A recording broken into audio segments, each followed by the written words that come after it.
These types of questions are interesting to me. It asks if we have enough information to prove that triangle ABC is congruent to triangle DEF, but we don't have any triangles here.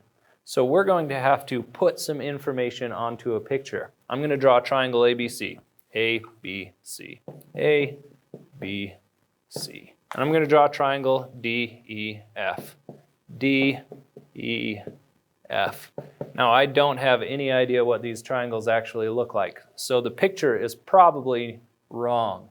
I'm going to rely on this information right here to be able to tell what corresponds in the different triangles to see if I need to change the picture, if we know they're congruent, or if there is something else that's happening. So let's add this information. We know that angle C is congruent to angle F. So let's add that marking. Angle C is congruent to angle F. We know that line segment AB is congruent to line segment DE. So AB is congruent to DE. And we're given that line segment BC, right here, is congruent to line segment EF. Is this enough information to tell? Well, let's go through our theorems. We have the side angle side congruence theorem.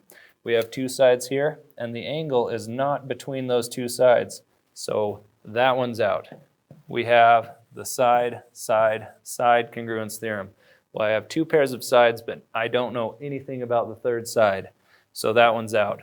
We have the angle side angle congruence theorem, and I know a pair of angles, and I know some sides, but I don't know anything about this second angle, so that one is out, and we do not have enough information right here to tell whether or not these two triangles are congruent. So I know I've drawn them so they look like they might be, but I really cannot say. Let's take a look at the second one and see if that gives us enough information. So we're given a different set of information right here. I will draw again the two triangles. We have A, B, C, and we have triangle D, E, F.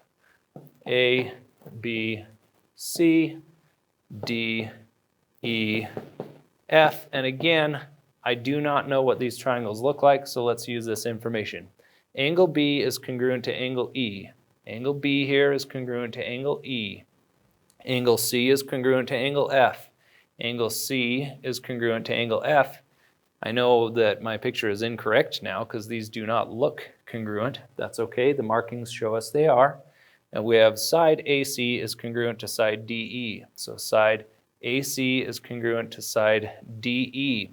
All right, now we notice that these two angles are not surrounding that side, but if you recall from our last video, if we know that there are two pairs of angles that are congruent to each other, that third angle must be congruent to the third angle over here because both of these triangles have to add up to 180 degrees in their angle measures. So we now have an angle, a side in between another angle.